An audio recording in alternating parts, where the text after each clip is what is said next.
Hey everyone, we are here inside of the contact card for Bob, and we're just going to explore some different information that we'll see inside of the contact card and some different steps that we can take with all of these headings just here, all these different sections of the command contact applets. So again, we're inside of contacts and we've selected one of our contacts here, Bob, my test subject. So starting from the top, you can see we've got an 88% health score. So I've got a lot of information on Bob. I'm happy with that. We've got Bob tagged and organized in different ways. Got Bob's contact information here. When I was adding this contact, we associated it with an address. And when we did, the system recognized that that specific address is located, here's the address, is located inside of Cooper's Pond.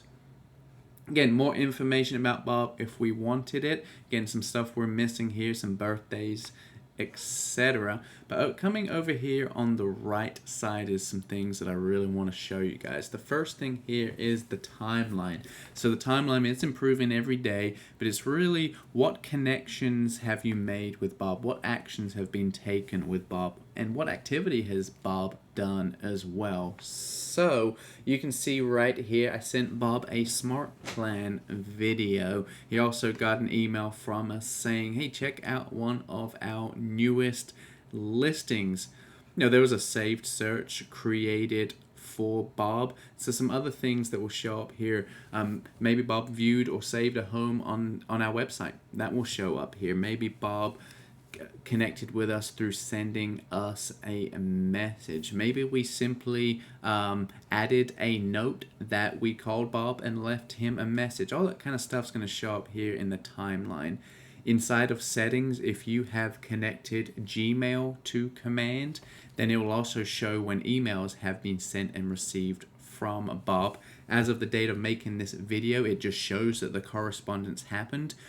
If you click on that email, you're getting sent to Gmail to see it. You're not going to be loading it inside of command. Opportunities.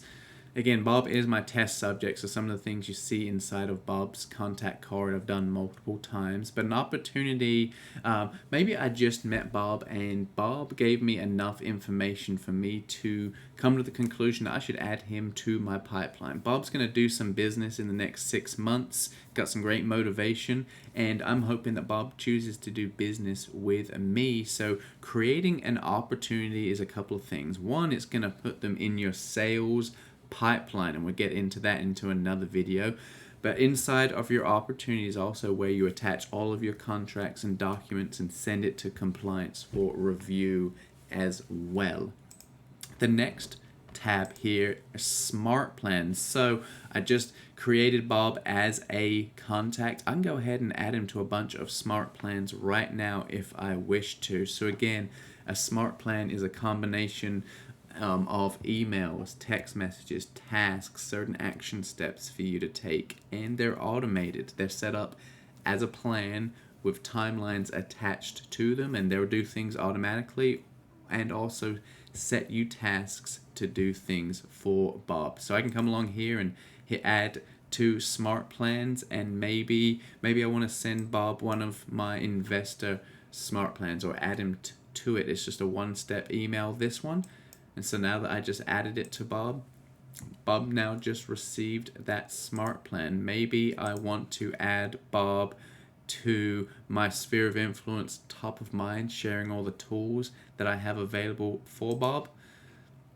I'm going to select it and launch it just there, and now Bob will start getting some of those email touches from me. Now you'll see that my sphere of influence top of mind is still listed, but the last one that I added Bob to is not listed anymore. That's because the last one was a one-step smart plan. It sent a touch and then it finished and it was done and it disappeared.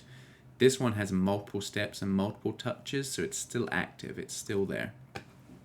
Moving along to our tasks. Again, we get busy in real estate. We tell people that we're going to follow up with them at a certain day and time, and if we don't have a system to remind us, we are not going to remember, especially as we get busier and busier. So I told Bob that I'm going to check in with Bob, let's just say in 30 days. I'll check that task off that I had. That was a little late here, but I'm going to add another task to Bob. So I want to go ahead and call him again at the end of the month. When I log into the system on that day, right there on the home screen, it say here's who you need to call today, and Bob will be one of those people. Right down here, notes, again, a super basic function again, but I can't tell you how long we stay in communication with certain contacts sometimes, and it's really cool to be able to go back through your notes and remember that, hey, you know, when we spoke 9 months ago, you said that being in this area was important to you for this reason. Is that still the plan, or have we opened up to other areas?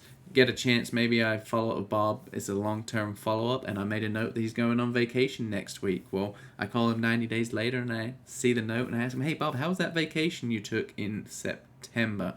Bob may not even remember who we are because he's just a random lead we met online, but he did go on vacation, and he liked the fact that we remember some things about him, and we have that personal touch to us just there.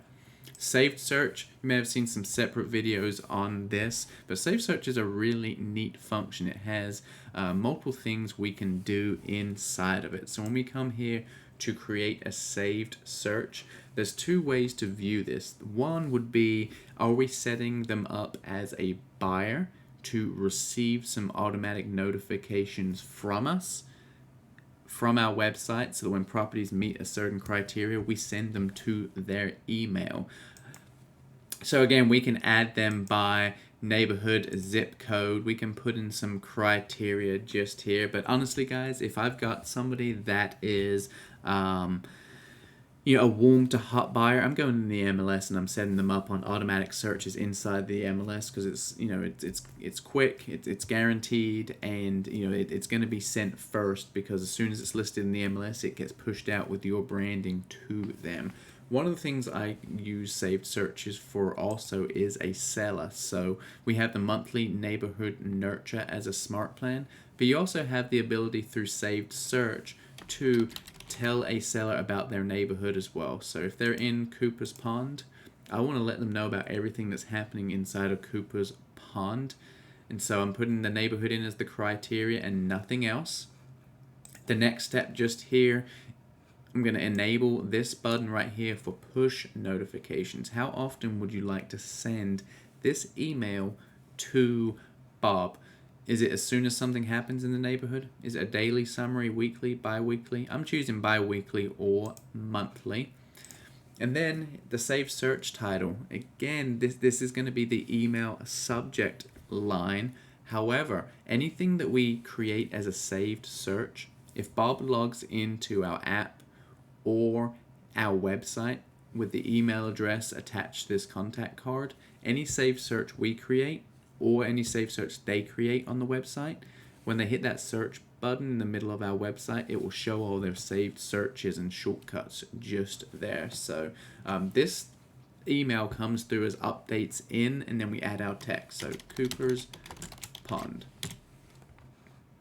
Then we'd simply hit create saved search, and bi-weekly I would start updating Bob with a summary of what went on inside of his neighborhood. So again, get in there, start adding and growing your health score, and explore some of these different tabs. There's some really neat follow-up touches we can have, and then just stay organized and don't forget about your database and your leads through tasks and notes. I look forward to seeing you in the next videos.